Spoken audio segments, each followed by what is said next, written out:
There's a pattern woven into the fabric of your existence that you've been living inside of without recognizing its architecture. You keep finding yourself in the same arguments, the same disappointments, the same moments of confusion where you swear you've stood in this exact emotional landscape before. And you have. Not because life is cruel or random, but because the universe operates on a principle that Terence McKenna spent decades trying to articulate. Reality is a self-reflecting fractal that repeats its patterns with increasing intensity until consciousness achieves the recognition necessary to transcend them. This isn't mystical speculation dressed up as philosophy. This is the actual mechanism by which awareness evolves through time. McKenna understood something that most psychological and spiritual frameworks only gesture toward from a distance. He recognized that time itself isn't the linear river we pretend it is, flowing from past to future in some neat Newtonian sequence.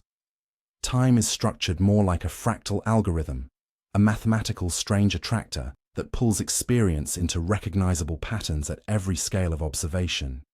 You see this in your personal life when the same lesson keeps presenting itself in different costumes.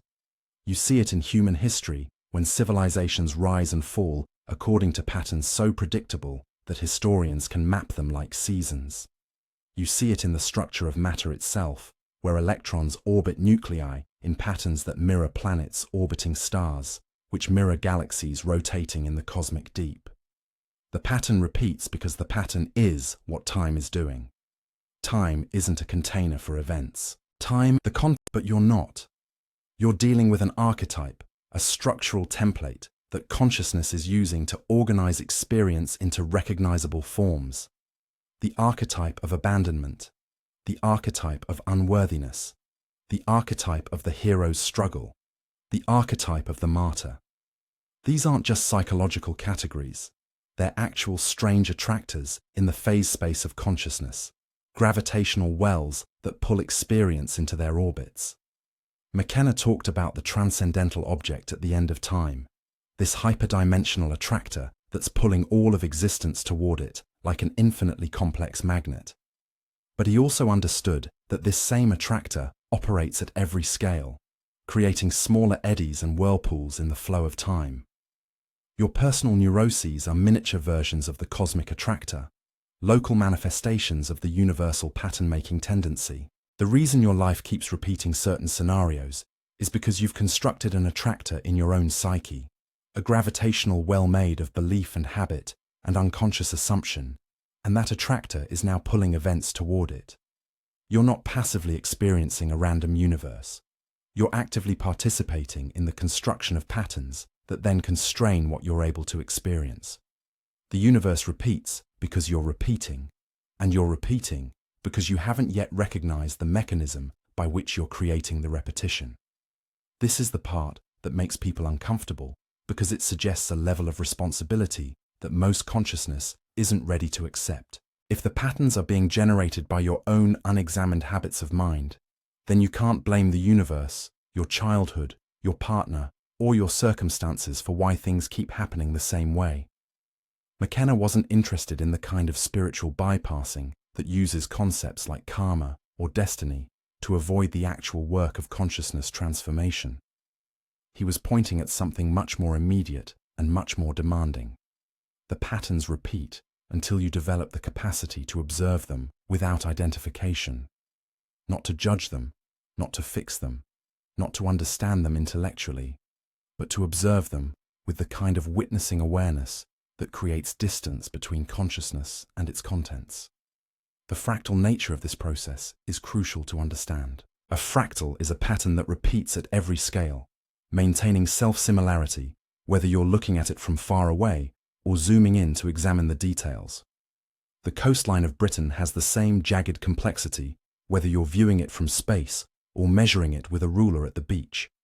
McKenna recognized that consciousness operates fractally, which means that the patterns you're trying to escape in your daily life are structurally identical to the patterns that organize your thoughts, your emotions, your moment-to-moment experience.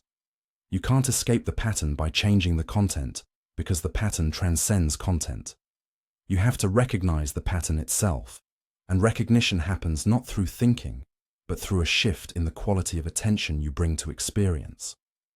This is why psychedelics fascinated McKenna so deeply.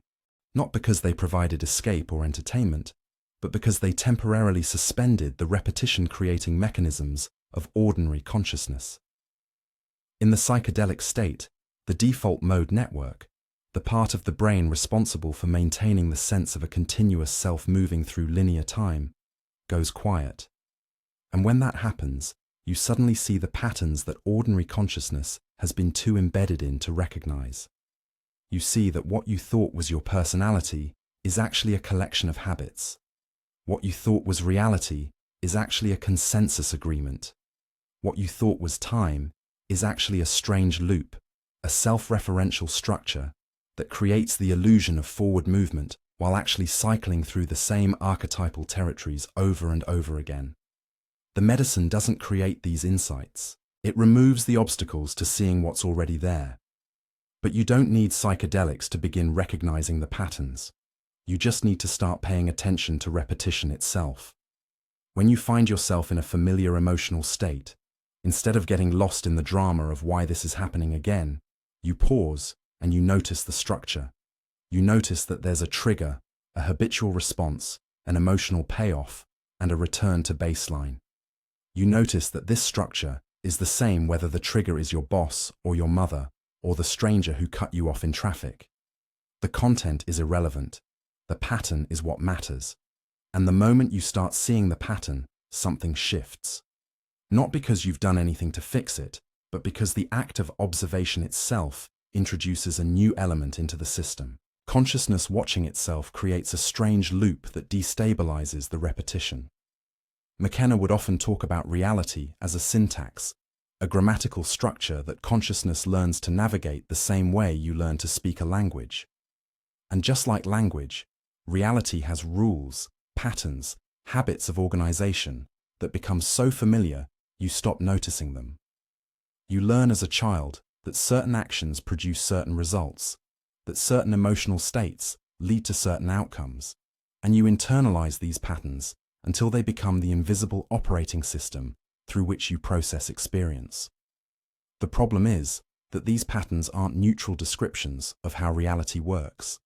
They're constructions, agreements, habits of interpretation that have been repeated so many times they've solidified into what feels like objective truth. And once they solidify, they start to repeat automatically, creating a feedback loop where your expectations shape your perceptions, which confirm your expectations, which reinforce your perceptions, on and on in a self-perpetuating cycle.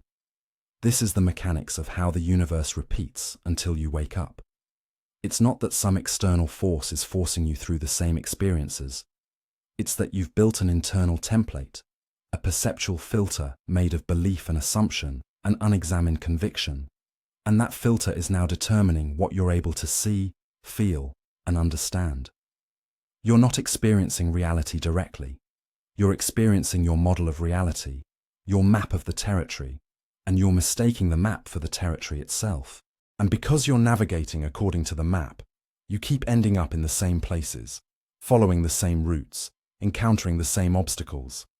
The territory might be infinite in its possibilities, but your map has limited roads, and those are the only roads you know how to travel.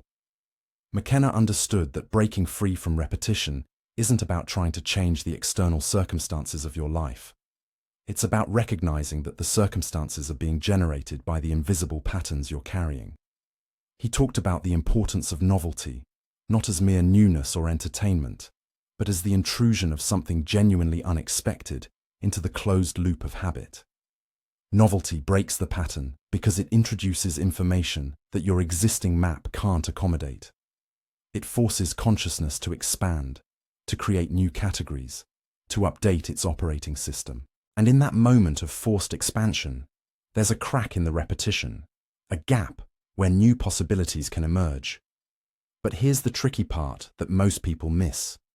Your ego, your ordinary waking consciousness, is invested in maintaining the patterns even when they're painful. There's a strange security in repetition, a comfort in knowing what's going to happen, even if what's going to happen is suffering. The known nightmare is less threatening than the unknown possibility. So consciousness develops elaborate defense mechanisms to protect itself from novelty, to reject information that would force a pattern update. You rationalize, you intellectualize, you explain away the anomalies. You convince yourself that this time it's different, even as you're following the exact same script. This is why waking up isn't a matter of acquiring new information or having new experiences. It's a matter of becoming willing to see the patterns you've been refusing to see, because seeing them would require you to change. McKenna was ruthless about this. He had no patience for spiritual seekers who wanted transformation without disruption, who wanted to wake up while keeping their entire belief system intact. He understood that consciousness evolution requires a death, not a metaphorical death in some distant future, but an immediate and ongoing death of the patterns that have been running your life. Every moment you recognize a pattern and choose not to follow it, you're dying to that pattern. You're creating a small gap in the continuity of the self, a momentary discontinuity where something new can emerge. And if you can sustain that practice, if you can keep dying to the known patterns moment after moment after moment, eventually you reach a threshold where the old operating system can't maintain itself anymore. The repetition breaks, not because you've escaped it, but because you've withdrawn your participation from it. This is connected to what McKenna called the felt presence of direct experience. Most people are living several steps removed from direct contact with reality. They're living in narrative, in memory, in anticipation, in mental representation. They're thinking about experience rather than experiencing it. And that thinking creates a buffer, a protective layer between consciousness and the raw intensity of the present moment. That buffer is where the patterns live. That's where the repetition happens. Because when you're in direct contact with reality, when you're fully present to the immediate sensation of existence, there is no pattern. There's only this, the unmediated whatness of now. But the moment consciousness steps back and starts narrativizing, starts comparing this moment to previous moments, starts interpreting and categorizing and judging, the patterns reassert themselves. You're back in the loop. So the question becomes, how do you maintain contact with direct experience long enough to prevent the patterns from reforming? This is where practice comes in, not spiritual practice as a self-improvement project, but practice as a deliberate cultivation of attention. Meditation isn't about achieving some special state or becoming enlightened. It's about training consciousness to notice when it's drifting into pattern and gently returning to presence. Over and over and over, 10,000 times you drift. 10,000 times you return. And gradually, the strength of the patterns begins to weaken. Not because you're fighting them, but because you're starving them of the attention they need to maintain themselves. Patterns are made of repetition, and repetition requires participation. Stop participating, and the pattern has nothing to feed on. McKenna would also point out that the patterns aren't just personal. They're cultural, historical, archetypal. You're not just dealing with your individual neuroses. You're dealing with patterns that have been passed down through generations, encoded in language, embedded in social structures, woven into the collective unconscious. The reason the same scenarios keep playing out in human history, the rise and fall of empires, the cycle of revolution and oppression, the eternal return of the same political and spiritual delusions, is because humanity as a whole hasn't woken up to the patterns it's repeating. We're stuck in a collective loop, acting out the same archetypal dramas that have been running since the beginning of civilization, maybe longer. And we'll keep repeating those patterns until enough individual consciousnesses wake up and withdraw their participation from the collective trance. This is the real meaning of apocalypse, not as an ending, but as an unveiling, a revelation of the patterns that have been hidden. We're living in an apocalyptic time, not because the world is ending, but because the patterns are becoming so amplified, so obvious, so impossible to ignore that collective consciousness is being forced to recognize them. The repetition is intensifying because we're approaching a threshold, a bifurcation point, where the old patterns can either continue in increasingly destructive cycles or break open into something new. McKenna believed we were being pulled toward that threshold by the transcendental attractor. That history itself was a pattern designed to lead consciousness toward a moment of ultimate recognition. Whether he was right about the specifics of his time wave theory doesn't matter as much as the underlying insight. The patterns are accelerating because they're trying to complete themselves, to reach a point of maximum intensity where transformation becomes inevitable. But that collective transformation depends on individual transformation. The universe doesn't wake up as a whole. It wakes up locally, in specific nodes of consciousness that manage to break free from the repetition. And when enough nodes wake up, the network effect begins to shift. Patterns that seemed inevitable start to weaken. New possibilities that were previously invisible start to emerge. This is why your personal work of recognizing and interrupting the patterns in your own life isn't just self-help. It's participation in the evolution of consciousness itself. Every time you see a pattern and choose differently, you're not just changing your life. You're weakening that pattern's hold on the collective field. You're creating a small ripple in the ocean of consciousness that might, combined with millions of other ripples, generate a wave large enough to carry humanity beyond the loops we've been trapped in. The challenge is that most people approach pattern recognition with the wrong tool. They try to think their way out of the loop, to understand it intellectually, to analyze its origins and map its structure. And while that kind of understanding has value, it doesn't actually interrupt the pattern. McKenna was clear about this. Intellectual understanding happens within the same level of consciousness that created the pattern in the first place.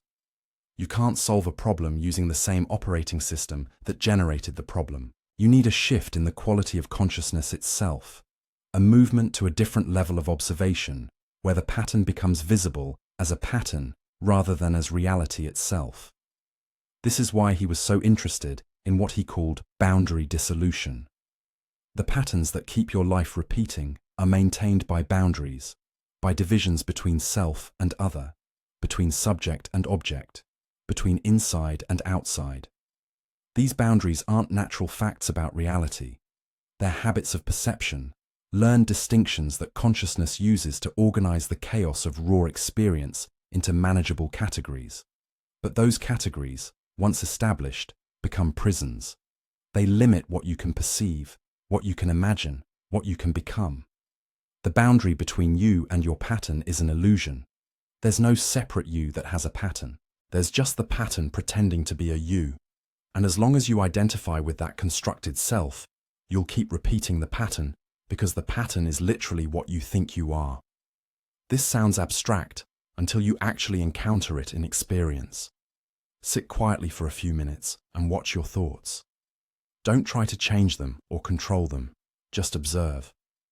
What you'll notice, if you maintain the observation long enough, is that thoughts arise on their own, without any conscious intention from you.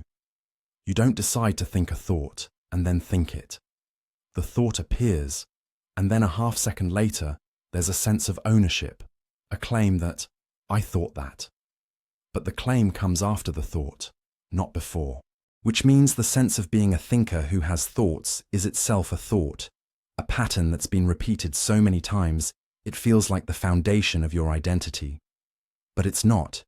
It's just another pattern in the stream of arising phenomena.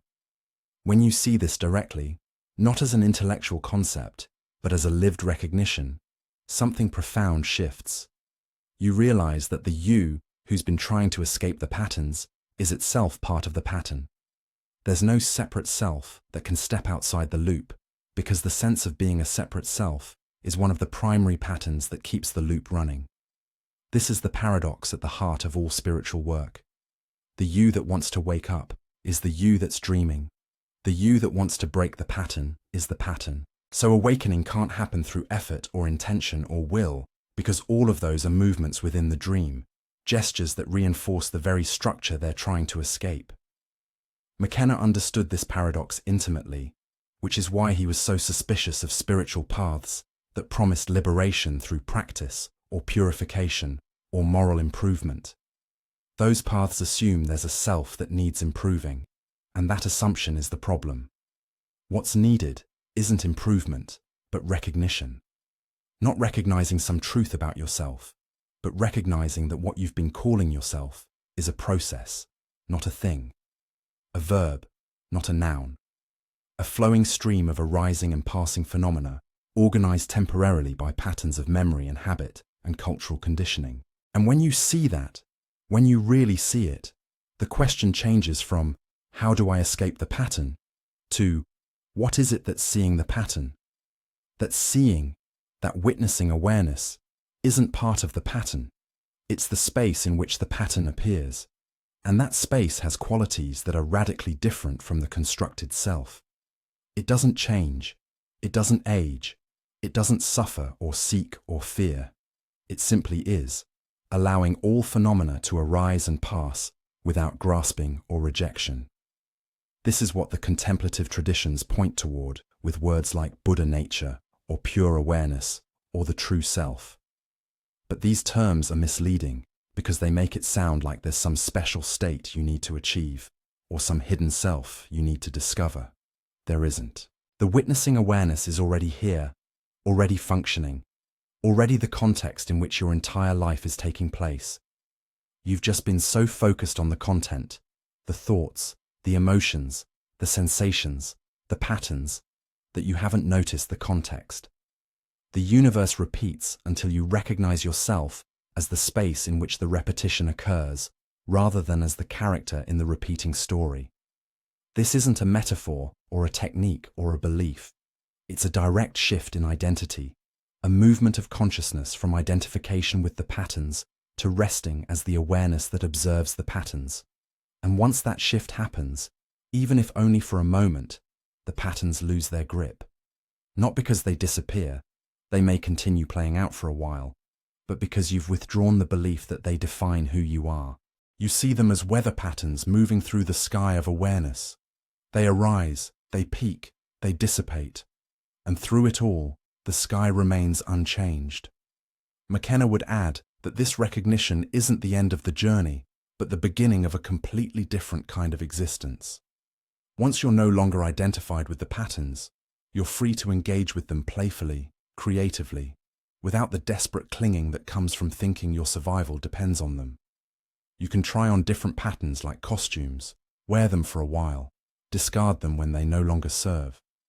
This is the domain of genuine freedom, not freedom from constraints, but freedom within the infinite game of consciousness, exploring itself through form. The patterns are still there, but now they're recognized as patterns, as structures of possibility, rather than as prisons of necessity. But here's the critical part that prevents this from becoming just another spiritual fantasy. The recognition isn't stable. You don't wake up once and stay awake. Consciousness has a powerful gravitational pull back toward identification with patterns, because that's what consciousness has been doing for your entire life and for thousands of years of evolutionary history. The default mode is to construct a self and then defend it. The default mode is to mistake the map for the territory, to confuse the pattern with reality. So even after you've had glimpses of the witnessing awareness, even after you've seen through the illusion of the separate self, you'll find yourself getting sucked back into the patterns. You'll find yourself lost in a familiar emotional loop, caught in an old story, repeating behaviors you thought you'd transcended. This is where practice becomes essential. Not practice as a path to some future awakening, but practice as the ongoing commitment to notice when you've fallen back asleep and to gently return to presence. The Tibetans have a wonderful phrase for this: short moments, many times. You don't need to maintain witnessing awareness for hours at a stretch. You just need to remember it for a moment, again and again and again, throughout your day. Each time you remember, you're weakening the hypnotic pull of the patterns. Each time you return to presence, you're training consciousness to default to awareness rather than to identification. Over time, the balance shifts. The patterns continue, but they're no longer the master. They're just part of the display, and you're the space in which the display appears. This is how the universe stops repeating, or more accurately, how the repetition stops mattering. The cycles continue, day and night, seasons, birth and death, the rise and fall of civilizations, but you're no longer trapped by them. You're participating in them consciously, dancing with them, using them as opportunities for consciousness to explore different possibilities. McKenna called this surfing the chaotic attractor, riding the wave of novelty as it emerges from the edge of order and chaos. It's not about reaching some static state of enlightenment where nothing ever changes. It's about developing the flexibility and awareness to meet change without resistance, to embrace novelty without fear, to die and be reborn moment by moment by moment without losing your connection to the awareness that transcends birth and death. There's another dimension to this that McKenna explored extensively through his encounters with what he called the other, the autonomous entities or presences that appear in deep psychedelic states. Whether you interpret these beings as literal entities, as personified aspects of your own psyche, or as strange attractors in hyperspace, doesn't particularly matter for our purposes. What matters is McKenna's observation that these others seem to be intensely interested in helping consciousness recognize the patterns it was trapped in. They would mime and gesture and communicate in this impossibly complex visual language, and the effect of their communication was to reveal the constructedness of ordinary reality. They showed him that what he thought was solid was actually fluid. What he thought was permanent was actually provisional. What he thought was necessary was actually contingent. This points to something crucial about the nature of pattern recognition. The patterns become invisible not because they're hidden, but because they're everywhere. When you're completely immersed in a pattern, when it's the only reality you've ever known, you have no reference point for recognizing it as a pattern. You need something outside the pattern to show you that there's an outside. This is the function of anomalous experience, whether that's psychedelic experience, mystical experience, spontaneous awakening, or even just a moment of profound confusion that doesn't fit your existing categories. The anomaly creates a crack in the seamless surface of reality, and through that crack, you glimpse the fact that what you thought was reality was actually a construction. Once you've seen through the construction even once, you can't completely unsee it. Part of you will always remember that the emperor has no clothes, that the wizard is just a man behind a curtain, that the patterns you've been taking as fundamental truth are actually just patterns. This is both liberating and destabilizing. It's liberating because you realize you're not as trapped as you thought. The prison was made of beliefs, and beliefs can be changed. But it's destabilizing because if reality is a construction, then nothing is certain. Everything you've based your life on might be provisional. Every authority, every tradition, every piece of conventional wisdom might be just another pattern that's been repeated so many times, it's achieved the illusion of permanence. McKenna wasn't particularly interested in using this insight to create nihilism or cynicism. He wasn't saying that, because reality is constructed, nothing matters. He was saying something almost the opposite. Because reality is constructed, everything is at stake. If patterns can be recognized and interrupted, if consensus reality is actually an agreement rather than a fact, then consciousness has far more agency than we typically believe. We're not passive recipients of a predetermined reality. We're active participants in the ongoing construction of what reality will become. And the patterns that dominate our individual and collective experience are patterns we're choosing to repeat, even if we're choosing unconsciously. This is where things get practically relevant for how you live your actual life. If you accept that you're repeating patterns and that those patterns are generating your experience, then the next question is, which patterns are you willing to continue repeating? And which patterns do you want to interrupt? Not all patterns are problematic. Some patterns are supportive, healthy, generative. The pattern of waking up in the morning and brushing your teeth. The pattern of showing up for people you love. The pattern of engaging in work that feels meaningful. These patterns don't need to be interrupted. They're part of the supportive structure of a functional life. But there are other patterns that are clearly causing suffering, and these are the ones that require attention. The pattern of self-criticism that runs every time you make a mistake. The pattern of avoidance that activates whenever something uncomfortable needs to be faced. The pattern of seeking approval from others at the expense of your own authenticity. The pattern of numbing yourself with distraction whenever difficult emotions arise. These patterns are repetitive precisely because they're protective. They were originally developed to keep you safe in situations where you genuinely needed protection. But they've outlived their usefulness, and now they're running automatically, creating the same painful experiences over and over again. McKenna would say that recognizing these patterns requires you to develop a kind of double consciousness, a capacity to be simultaneously engaged with experience and observing experience. You're having the emotion, but you're also watching yourself have the emotion. You're following the pattern, but you're also aware that you're following a pattern. This double consciousness is initially exhausting because it's not the default mode. It requires energy to maintain that observational stance. But over time, it becomes more natural.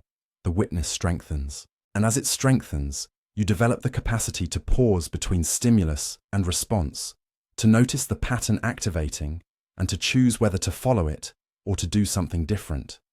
That pause is everything. That's the gap where freedom lives. Viktor Frankl said it. Between stimulus and response there is a space, and in that space is our power to choose our response, and in our response lies our growth and our freedom. McKenna would add that the space isn't something you create. It's always already there. It's the ground of consciousness itself, the gap between thoughts, the silence between sounds, the emptiness in which all form appears. But you've been moving so fast, so compulsively, so reactively, that you've never noticed the space. You've been leaping directly from stimulus to habitual response without ever becoming conscious of the choice point. Meditation, contemplation, psychedelic experience, or even just deliberate reflection can help you slow down enough to notice the space. But noticing it once isn't enough. You have to keep returning to it, keep practicing the pause until it becomes more reflexive than the patterns themselves. This is the real work, not the dramatic breakthroughs or the cosmic insights, but the daily practice of catching yourself about to follow a pattern and choosing differently. Choosing to stay present with discomfort instead of numbing. Choosing to speak truth instead of seeking approval. Choosing to feel fully instead of analyzing. Choosing stillness instead of compulsive activity. Each choice weakens the pattern's hold and strengthens your capacity to operate from awareness rather than from conditioning. And here's the paradox again. You can't make this happen through willpower. If you approach pattern interruption as a self-improvement project, as something the ego does to become a better ego, you're just creating a new pattern, the pattern of the spiritual seeker who's trying to escape patterns. That pattern is just as much a trap as any other. The interruption happens not through effort, but through seeing. When you truly see a pattern, when you see it so clearly that its constructedness is obvious, the pattern releases its grip automatically. Not because you've pushed it away, but because consciousness has stopped believing in it. McKenna talked about the importance of astonishment, of cultivating a sense of wonder at the sheer improbability of existence. When you're astonished, you're outside the patterns momentarily. You're not thinking about what this means, or how it relates to your story, or what you should do about it. You're just open, receptive, present to the mystery of what is. That astonishment is a form of pattern interruption, because it drops you out of the narrative mind and into direct contact with the strangeness of being. And in that strangeness, the patterns that seemed so solid reveal themselves as the ephemeral constructions they've always been. We need to talk about what happens when you actually start interrupting the patterns, because this is where many people get stuck or give up. The patterns aren't neutral structures. They're connected to identity, to your sense of who you are and how the world works. When you interrupt a pattern, you're not just changing a behavior. You're threatening the continuity of the self that's been constructed around that pattern. And the ego, that sense of being a separate self, navigating a world of distinct objects, will fight to maintain itself. It has to. Self-preservation is its core function. So when you start waking up to the patterns, when you start withdrawing your participation from the loops that have been running your life, you can expect resistance. That resistance might show up as fear. Intense, sometimes overwhelming fear that something terrible will happen if you don't follow the familiar pattern. If you don't seek approval, you'll be abandoned. If you don't control everything, chaos will destroy you. If you don't maintain your defenses, you'll be hurt. These fears feel absolutely real and absolutely urgent when they arise.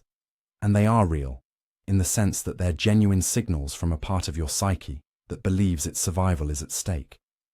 But they're not true.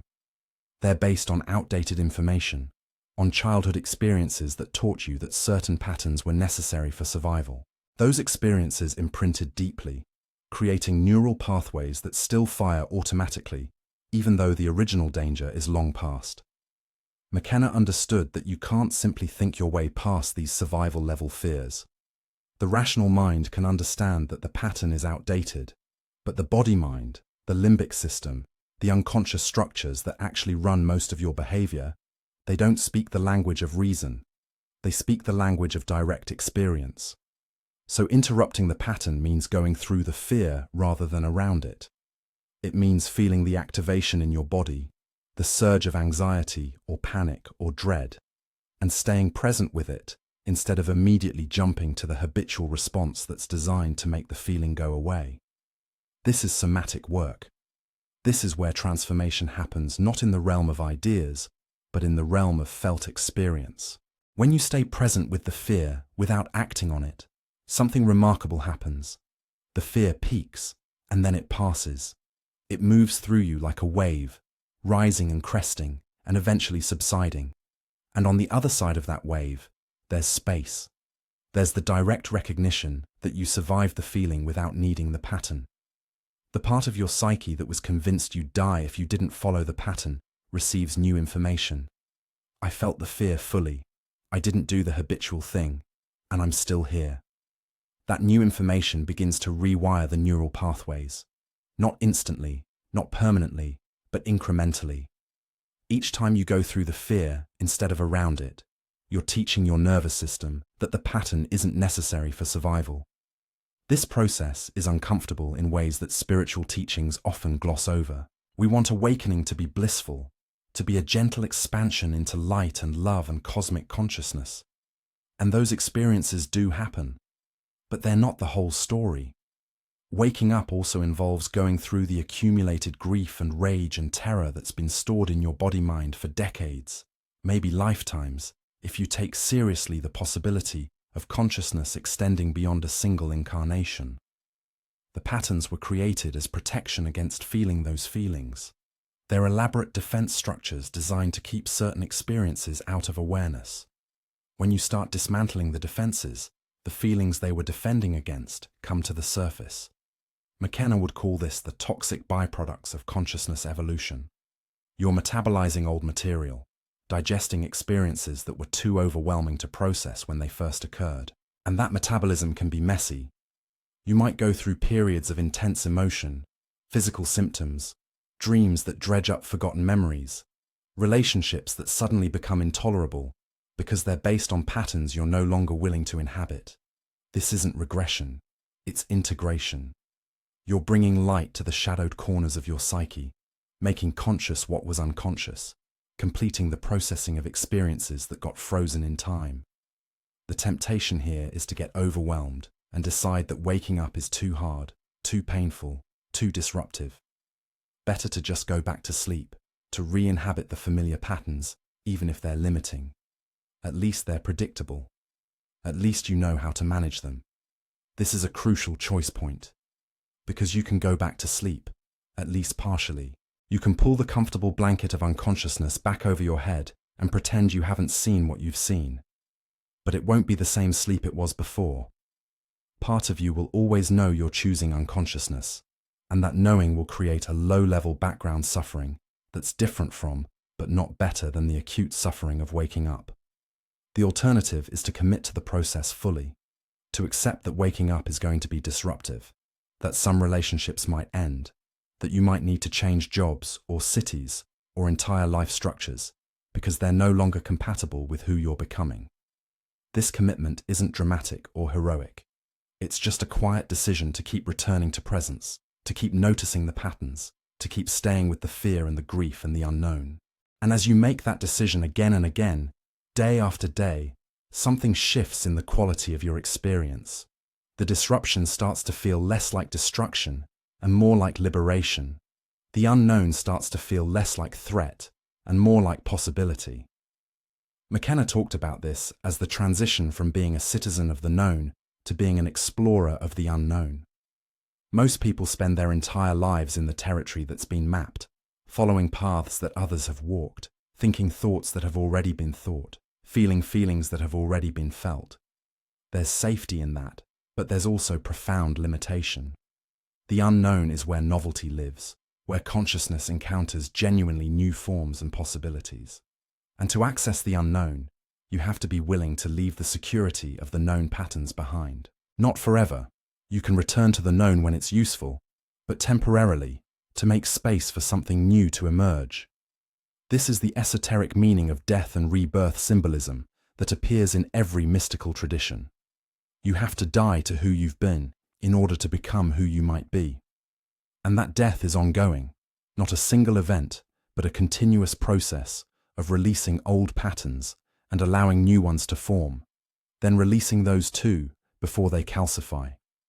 You become fluid, responsive, alive in a way that the pattern-bound self can never be.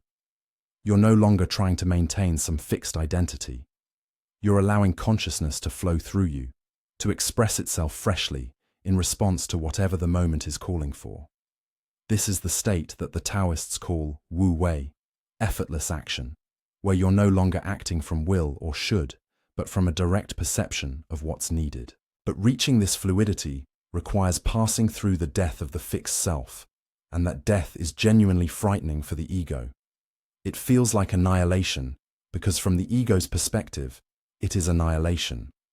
What the ego doesn't understand is that what dies isn't consciousness itself, but only a particular organization of consciousness, a temporary pattern that's been masquerading as a permanent self.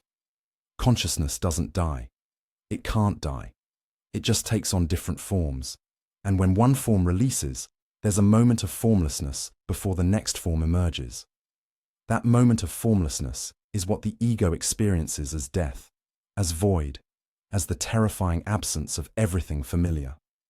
McKenna, through his explorations of deep psychedelic space, became intimate with that void. He learned that it wasn't an emptiness to be feared, but a plenum, a fullness pregnant with infinite potential. The void isn't nothing. It's the ground from which everything arises. It's the silence that makes sound possible, the darkness that makes light visible, the emptiness that gives form its definition. When you can rest in that void without grasping for familiar patterns to reassert themselves, you're no longer trapped by the repetition. You're free to engage with patterns playfully, to use them when they're useful, and release them when they're not. This is the freedom that comes from recognizing yourself as the space in which patterns appear, rather than as any particular pattern. So we arrive at the final recognition, the one that McKenna kept circling back to in different ways throughout his life. The universe doesn't actually need you to wake up. It would be perfectly content to continue its cycles with or without your conscious participation. But you need to wake up. Not because awakening makes you special or superior or more spiritual than others. You need to wake up because the suffering that comes from unconscious repetition eventually becomes unbearable. The same pain again and again, the same disappointments, the same frustrated hopes, the same sense of something being fundamentally wrong, even when the external circumstances are objectively fine. That suffering is the signal, the alarm clock that reality has set to interrupt your sleep. Most people hit the snooze button repeatedly.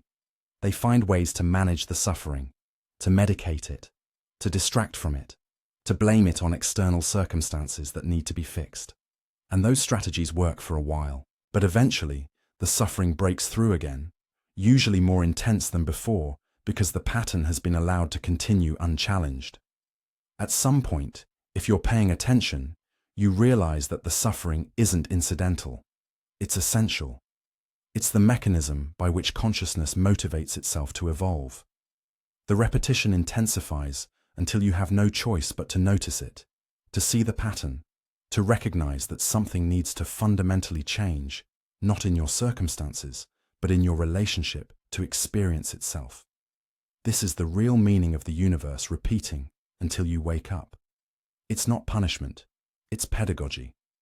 Reality is structured to support the evolution of consciousness, and one of the primary teaching methods is contrast. You experience the suffering that comes from unconscious pattern repetition, and eventually that suffering becomes the contrast that allows you to recognize the peace that's available when you stop identifying with the patterns. The patterns themselves aren't the problem. The problem is the identification, the belief that you are the patterns rather than the awareness in which the patterns appear. When that belief relaxes, even for a moment, there's a recognition of what you've always been underneath all the patterns. Just awareness, just presence, just the simple fact of conscious being. Not your thoughts, not your emotions, not your history, or your identity, or your personality. Just the naked awareness that's reading these words right now, that's been present for every experience you've ever had, that will be present for every experience you'll ever have. That awareness hasn't changed since you were a child. It won't change when you're old. It doesn't age or decay or improve or worsen. It just is, timelessly present, witnessing the entire show of your life without ever being touched by the content of the show. McKenna's great contribution was helping people recognize that this timeless awareness isn't some abstract philosophical concept. It's directly accessible through experience. And one of the ways to access it is to deliberately interrupt the patterns that keep consciousness trapped in identification with content. Psychedelics can catalyze that interruption. Meditation can create the conditions for it. But ultimately, the interruption happens through a simple shift of attention, a movement from being absorbed in the movie to recognizing yourself as the screen on which the movie plays.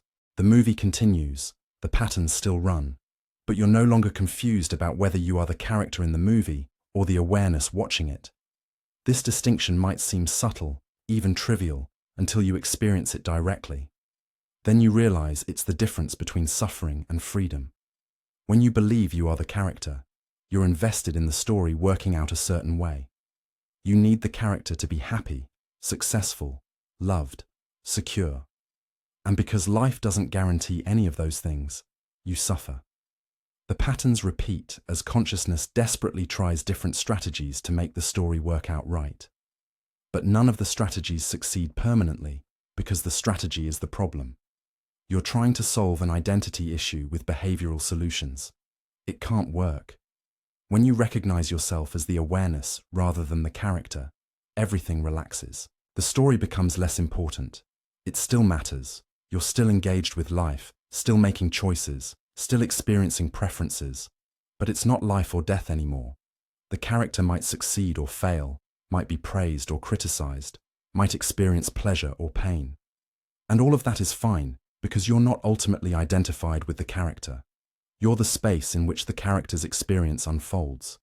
And that space is fundamentally okay, regardless of what's happening in the foreground. This is the awakening that ends the repetition, or more precisely, that ends the suffering caused by the repetition. The patterns might continue for a while. Your psychology doesn't instantly transform just because you've had an awakening experience.